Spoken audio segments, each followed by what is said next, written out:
LAC पर चीन से चल रही तनातनी के बीच भारत और उज्बेकिस्तान की सेनाओं का उत्तराखंड के चौबटिया में झांसा युद्धाभ्यास चल रहा है।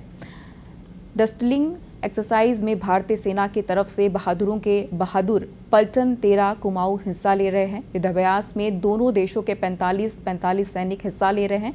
इस एक्सरसाइज की कवरेज के लिए पत्रिका टीवी की टीम भी चौबटिया में मौजूद है।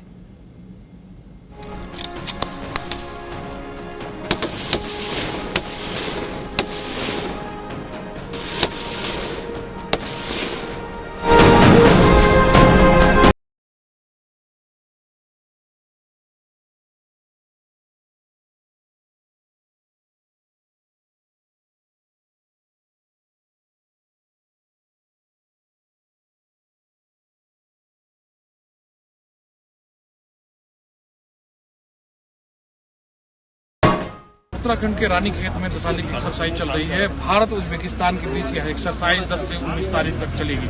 सबसे बड़ी बात है कि 1991 में उज्बेकिस्तान आजाद हुआ और उसके बाद धीरे धीरे वहां चीन भी अपने पैर पसारने लगा। ऐसी स्थिति को देखते हुए भारत ने सबसे पहले मान्यता उज्बेकिस्तान को दी थी और यही वजह है कि मध्य भारत में भारत और उज्बेकिस्तान के रिश्ते बेहद ही मजबूत है। महाभारत काल की अगर बात करें या फिर बाबर के मुगल काल की बात करें तो उस समय भी भारत के साथ उज्बेकिस्तान के रिश्ते रहे। उसी रिश्ते को मजबूती देते हुए उसी मजबूती को बढ़ाने के लिए लगातार ही भारत और उज्बेकिस्तान के बीच सैन्य समन्वय सैन्य समझौते बढ़ रहे हैं। उसी के तहत युद्धाभ्यास चल रहा है और इस युद्धाभ्यास में उज्बेकिस्तान से 45 सदस्यीय टीम हिस्सा लेने आई हुई है, जिसमें 33 सिपाही और बाकी सब ऑफिसर्स हैं।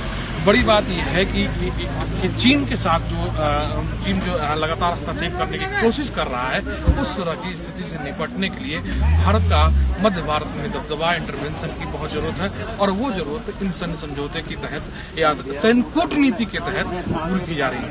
हम देख पा रहे हैं कि किस तरह से नीचे आते हैं और पूरी अपनी एक्टिविटी को अंजाम देते हैं। ऐसी प्रैक्टिस की जरूरत तब होती है जब घना जंगल हो या हेलीकॉप्टर ऑपरेशन किए जाते हैं, किसी घर के ऊपर उतरना हो या वहाँ ऑपरेशन करना हो, फिर चाहे वो किसी की सहायता के लिए हो या किसी आतंकी या उग्रवादी को मारने के लिए। सेना इसके जवान इसी तरह से प्रैक्टिस करते हैं, इसी तरह से रस्सियों के सहारे, तार के सहारे नीचे आते हैं और अपने पूरे कार्य को अंजाम देते हैं।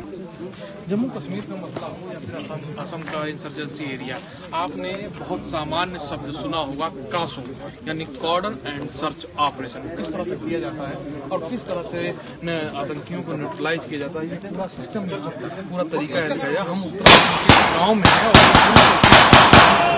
और देखिए आतंकवादी देखिए किस तरह मारा गया है और किस तरह कॉन्टेक्ट स्थापित है। आपकी सारा देख रहे हैं कि चीज लाइव चल रही है। इसकी प्रैक्टिस भारत के जवान और साथ ही साथ उज्बेकिस्तान के जवान कर रहे हैं, जिससे वो किसी भी तरह के CI और CT ऑपरेशन से निपट सके। बड़ी बात होती है कासो दो तरह से लगाया जाता है, एक इनर सर्किल में लगाया जाता है, एक बाहर के सर्किल में लगाया जाता है। जब किसी को ये सूचना मिलती है कि आतंकी इस फला गांव में छिपे हुए हैं, उसके बाद ये अमूमन रात में लगाया जाता है और चारों तरफ से सारे रास्ते बंद कर दिए जाते हैं। उसके बाद सर्च ऑपरेशन चलता है, जिसमें एक एक घर की तलाशी ली जाती है। जैसे आप देख चुके हैं कि किस तरह घरों की तलाशी ली जा रही है, किस तरह से सैनिक घरों के सामने है, तलाशी ली जा रही है। इसके बाद पूरे गांव को इकट्ठा कर लिया जाता है। सुबह की जैसी पहली किरण होती है, गांव के सभी सारे लोगों को इकट्ठा कर लिया जाता है और उनका भी एक एक घर को नॉक किया जाता है। और फिर ये स्थिति तब होती है जब ये नहीं बताता कि फला घर में आतंकी, केवल गांव में आतंकी, ये सारी प्रक्रिया तब की जाती है। इसके बाद जब कॉन्टेक्ट यानी जब फर्स्ट फायर जब आतंकियों को लग जाता है कि सेना ने हमें घेर लिया, सुरक्षा बलों में है, तो जब पहले गोली चलती है और उसको कहते हैं कॉन्टेक्ट स्थापित होना। जब आतंकी या उग्रवादी से कांटेक्ट स्थापित होता है, उसके बाद सारी प्रक्रिया शुरू कर दी जाती है आतंकियों को मार गिराने की। आपको ये सामने हम दिखाते, देखिए उससे पहले डॉग्स के माध्यम से सर्च ऑपरेशन भी किया जा रहा है। आप देख पा रहे हैं कि एक विशेष प्रशिक्षित डॉग लाया जा रहा है कि रास्ते में कहीं माइंस न आतंकियों ने लगा रखी हो, रास्ते में कहीं कुछ और न लगा रखा हो, तो उसके लिए भी विशेष तरह से प्रशिक्षित इन डॉग्स को उपयोग किया जाता है। और जब सारी प्रक्रिया पूरी हो जाती है तो आप देखते हैं कि आतंकी मारे जाते हैं। कारगिल युद्ध के बाद इंसास राइफल को हटाने की प्रक्रिया पर बात चल रही थी और अब इसे हटाने का कार्यक्रम शुरू कर दिया गया है। अमेरिका से 1,44,000 राइफलें खरीदी गई हैं, 600 राइफलें हैं, उसमें से 72,000 राइफल आ गई हैं और 72,000 राइफलें भी आना बाकी हैं। और ये सबसे खास बात ये है इस राइफल की कि इंसास राइफल 400 मीटर दूरी तक मार करती थी और अब ये 600 मीटर दूरी तक मार करेगी। सबसे बड़ी बात है कि इसके ऊपर लगाए जाने वाला उपकरण है कि किसी भी तरीके से इस पर एडजस्टमेंट किया जा सकता है। और दूसरा, गोली का रिफ्लेक्शन जो इस पर आएगा वो निकल के करीब 3 मीटर तक जाएगा, यानी बुलेट्स के बाद जो मैगजीन खाली होती है उससे किसी प्रकार का खतरा सैनिक को नहीं होगा। ये ऑटोमेटेड सिस्टम है, सेंसर्स के माध्यम से आप कोई भी गोली फायर करते हैं, यहाँ पूरा निकल के आ जाता है कि गोली लगी कहाँ है और कितने टारगेट पर लगी है, क्या आप सटीक निशाना लगा पा रहे हैं या नहीं लगाए।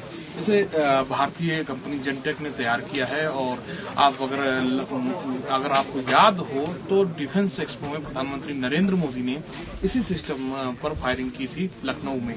तो इस कंपनी ने पूरा सिस्टम बनाया है। इसमें आप देखा कि पीछे भी सिस्टम्स लगे हुए हैं और ये सिस्टम वाईफाई के माध्यम से कनेक्ट रहते हैं और एक सटीक सूचना आपकी फायरिंग की पूरे सिस्टम पर रिकॉर्ड होती है, जिसमें बाद में आप देख सकते हैं कि आप कितने सटीक तरीके से फायर कर रहे हैं। तो इस जो पूरा सिस्टम आप देख रहे हैं, ये पूरा एक फायरिंग सिस्टम कह सकते हैं बना हुआ है और इसके माध्यम से हमारे सेना के जवान प्रैक्टिस करते हैं और अपनी क्षमता को बढ़ाते हैं। दूसरी बड़ी बात है कि इस समय उज्बेकिस्तान के साथ जो 45 जवान आए हुए हैं उज्बेकिस्तान के साथ, उनके साथ भारत का समन्वय युद्धाभ्यास कह सकते हैं चल रहा है और जिसमें तमाम तरह की फायरिंग या उसमें बहुत सारी चीजें सीख रहे हैं। तो ये उसी का एक हिस्सा है। आनंद मणि त्रिपाठी, पत्रिका टीवी, चौबटिया।